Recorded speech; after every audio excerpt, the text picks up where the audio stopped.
Hello hi, मैं हूँ श्रुति प्रिया और आप देख रहे हैं ग्रुप नेक्सस टॉक।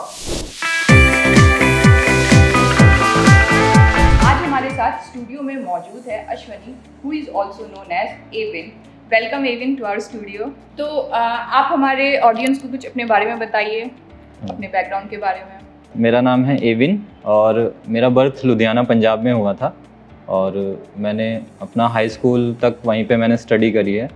और रैपिंग के बारे में बताऊं तो मैंने जब 8th या 9th में था तो मतलब एक मेरा फ्रेंड था तो वो रैप वगैरह सुनता था तो मेरे पास आया वो कि यार ये सब चीज़ें हैं रैप वगैरह। तो उस समय तो मुझे समझ में नहीं आया तो फिर मुझे ज़बरदस्ती सुनाता था।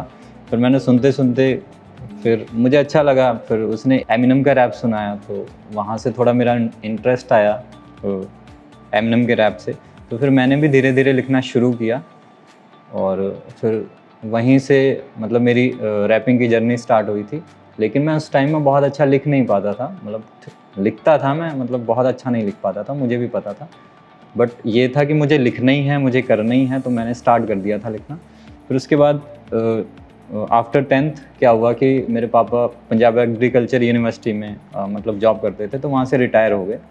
तो वो गांव आ गए, इधर अमेठी मेरा गांव है। तो फिर उसके बाद मेरा भी मन लगा नहीं वहाँ पे।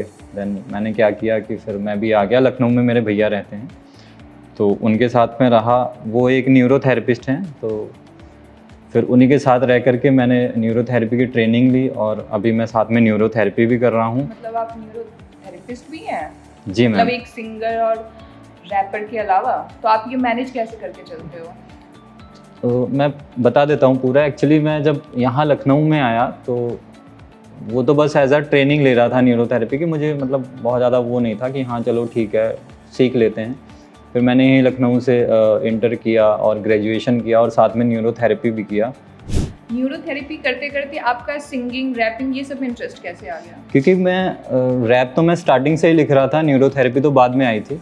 तो रैप का तो मुझे इंटरेस्ट था ही पहले, क्योंकि लिखना था। लिखते फिर मैंने न्यूरोथेरेपी जब ज्वाइन करी तो उतना मुझे टाइम नहीं मिल पाता था रैपिंग वगैरह लिखने का। तो मुझे लग रहा था मैं बहुत पीछे जा रहा हूँ, मैं अब लिख नहीं पा रहा हूँ।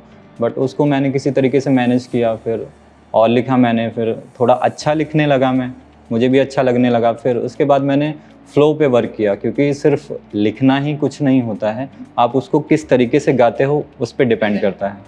तो हाँ, तो फिर मैंने लिखना शुरू किया, फिर फ्लो पे काम किया और साथ ही साथ मैंने न्यूरोथेरेपी को भी कंटिन्यू रखा। तो वो मैं अगर आपका इंटरेस्ट पूछा जाए कि किसमें सबसे ज़्यादा है तो आप क्या बोलोगे? तो इंटरेस्ट की बात अगर कहें तो रैपिंग में मेरा इंटरेस्ट ज़्यादा है, लेकिन न्यूरोथेरेपी भी एक मतलब क्योंकि अब मेरा पूरा कंप्लीट हो गया है। मैंने इसको ड्रॉप भी करना चाहा न्यूरोथेरेपी को, लेकिन वो हो नहीं पाई। कहीं ना कहीं सिचुएशन ऐसी हो गई, फाइनेंशियल दिक्कत मुझे मतलब पर्सनली, तो फिर मुझे करना ही पड़ा फाइनेंस के लिए कि 4 पैसे भी तो कमाने हैं, मतलब रैपिंग ही सब कुछ नहीं हो सकता। तो मैंने दोनों चीज़ों को मैनेज किया। अब क्या करता हूँ, कहीं बाइक से जाता भी हूँ तो एकदम से दिमाग में कोई लाइन आती है तो वो लिख लेता हूँ मैं। तो इस तरीके से वो कंटिन्यू है दोनों चीज़ें। तो आपकी फैमिली बैकग्राउंड में कोई सिंगर या जिसे इंटरेस्ट हो म्यूज़िक में? मेरी फैमिली बैकग्राउंड में अभी तक मेरे से पहले तो कोई सिंगर वगैरह नहीं। हाँ, बस ये है कि मैं पापा को देखता था भजन वजन या कुछ ऐसे गाने तो नहीं, खैर भजन वजन गुनगुनाते थे तो अच्छा लगता था। तो मैं भी शायद वो पापा के थ्रू आया होगा। आपको मिला? हाँ, फैमिली का सपोर्ट मिला, क्योंकि मैंने ऐसा नहीं कि मैंने रैपिंग के लिए घर छोड़ दिया हो। मतलब जैसे सिचुएशन आती गई वैसे मैं चीज़ें करता गया, चीज़ों को अपने हिसाब से मैनेज करता गया, क्योंकि पता है कि अब एक एज के बाद मतलब पैसा भी कमाना है, जॉब भी करनी है। ऐसा भी होता है ना कि अगर हम कुछ आउट ऑफ द बॉक्स करते हैं तो हमारे पेरेंट्स थोड़ा ये करने लग जाते हैं, नहीं होता, कभी सपोर्ट करते, कभी हमें ये कन्विंस करते नहीं, मतलब कुछ वैसा बोलते हैं कि ये कमाओ तुम्हारे फ्यूचर के लिए अच्छा होगा, इंजीनियर बन जाओ, डॉक्टर बन जाओ। तो ऐसा कुछ आपके साथ भी हुआ क्या, या उन्होंने अच्छे से सपोर्ट किया कि नहीं? नहीं, ऐसा मेरे साथ वैसे हुआ नहीं, लेकिन हाँ पापा बोलते हैं कि इन सब में शायद मतलब नहीं हो पाता है, बहुत टाइम लगता है, बहुत मेहनत करनी पड़ती है। और तो क्योंकि वो वही जानते हैं, सिंगर वगैरह जो होते हैं उनमें बहुत मेहनत, बहुत ज़्यादा करना पड़ता है। वैसे तो तेरी आवाज़ भी नहीं है। तो मैंने फिर उनको समझाया नहीं, मैंने कहा हाँ पापा आप सही कह रहे हैं।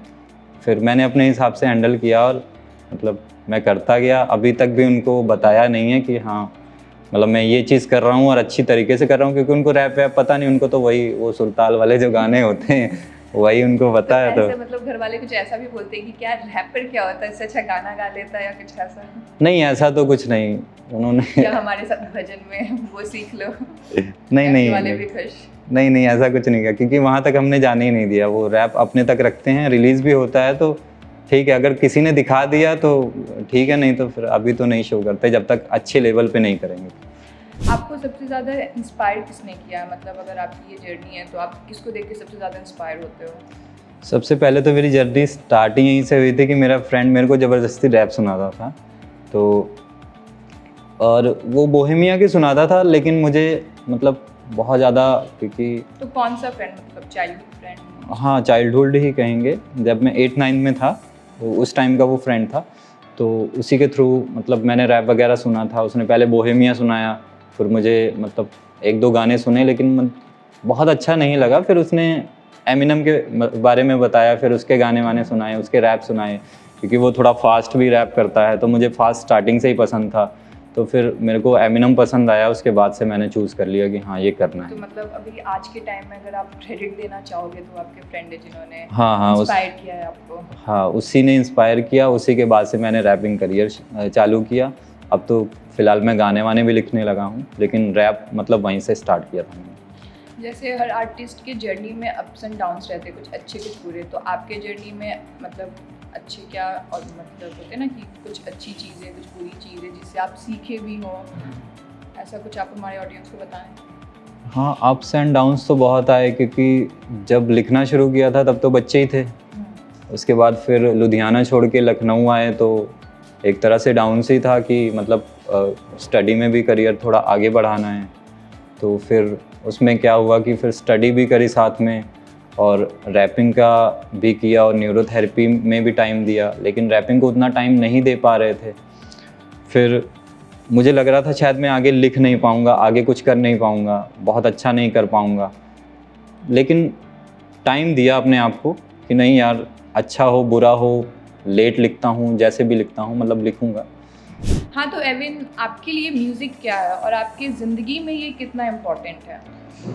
म्यूज़िक मेरे लिए ऐसा है कि मतलब कुछ भी करना होता है, अगर बहुत ज़्यादा मोटिवेट होना होता है या कुछ भी चीज़ कर रहे हैं उसको मन से करना होता है, तो कान में ईयरफोन लगाए, गाना चला लिया, वो सब चीज़ें बहुत ईजिली हो जाती हैं। मतलब कुछ सोचना नहीं पड़ता है। एक होता है मेरे को यहाँ से उधर जाना है, तो मैं एक बार सोचूंगा अरे यार ये काम करना है, अगर मैं कुछ सुन रहा हूँ तो वो काम मैं ईजिली कर लूँगा।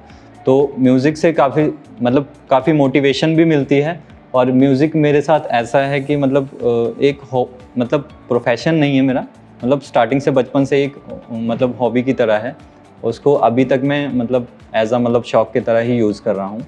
हाँ, तो एविन अभी तक में आपके जितने भी सॉन्ग आए उसमें से सबसे फेवरेट सॉन्ग आपका कौन सा रहा है? अभी जैसे अभी 2 ही सॉन्ग आए हैं और मतलब आए नहीं। जो भी सॉन्ग पहले स्टार्टिंग में आता है वो फेवरेट ही रहता है, लेकिन कुछ दिन बाद फिर नॉर्मल हो जाता है। नया कुछ गाना लिखता हूँ फिर वो फेवरेट हो जाता है। तो अभी आंखें नशीले ग्रुप नेक्सिस से आने वाला है मेरा गाना। तो वो मेरा अभी तक का फेवरेट गाना है। तो उस सॉन्ग के बारे में आप कुछ बताना चाहेंगे, जैसे रोमांटिक सॉन्ग, सैड सॉन्ग या फनी सॉन्ग? तो इस सॉन्ग के बारे में बता दूं मैं, ये सॉन्ग एक्चुअल में पार्टी सॉन्ग है। Oh nice. और ये मैंने स्टार्टिंग रैप से शुरू किया था, लेकिन जब मैंने पहला गाना किया सो मच लव, उसके बाद मैंने कैटवॉक गाना किया, फिर मुझे हुआ कि रैप से अब थोड़ा बाहर निकल के थोड़ा कॉमर्शियल करना है, क्योंकि कुछ ऐसा करना है कि मतलब अपना गाना सुनाई दे। अगर कहीं जाएं तो डीजे पे बज रहा हो, क्लब में जाएं तो क्लब में बज रहा हो, गाड़ी में चल रहा हो, तो मतलब इस हिसाब से मैंने वो गाना लिखा था। तो अब आएगा ग्रूव नेक्सिस से, तो देखिएगा बहुत जल्द आने वाला है ग्रूव नेक्सिस से। मतलब हमारे ऑडियंस को एक और पार्टी सॉन्ग मिलने वाला है। जी बिल्कुल। आंखें नशीली के लिए तो all the very best. Thank you. लेकिन मैं ये जानना चाहूँगी कि आंखें नशीली के बाद भी ग्रूव नेक्सिस के साथ आपका और कोई भी प्रोजेक्ट है? हाँ, इसके बाद भी मेरे प्रोजेक्ट होंगे और पार्टी वाले ही होंगे मेरे। ऑलमोस्ट 2 गाने मतलब अभी काम चल रहा है उस पर, तो वो पार्टी बेसिस है। आपको पार्टी सॉन्ग ज़्यादा पसंद है? हाँ, मुझे स्टार्टिंग से ही वो थोड़ा जैसे आइटम सॉन्ग्स हो गए और तड़क भड़क वाला वही सब पसंद है। सैड वैड नहीं है, लेकिन लिखे हैं, लेकिन कभी आगे चल के करेंगे। अभी तो फिलहाल पार्टी करेंगे। तो thank you so much Evin हमारे स्टूडियो में आने के लिए। तो गाइस, ग्रूव नेक्सिस से मेरा गाना आ रहा है आंखें नशीली। और मेरा गाना सुनने के लिए प्लीज़ आप अभी से ग्रूव नेक्सस का चैनल लाइक करें, शेयर करें और सब्सक्राइब करें।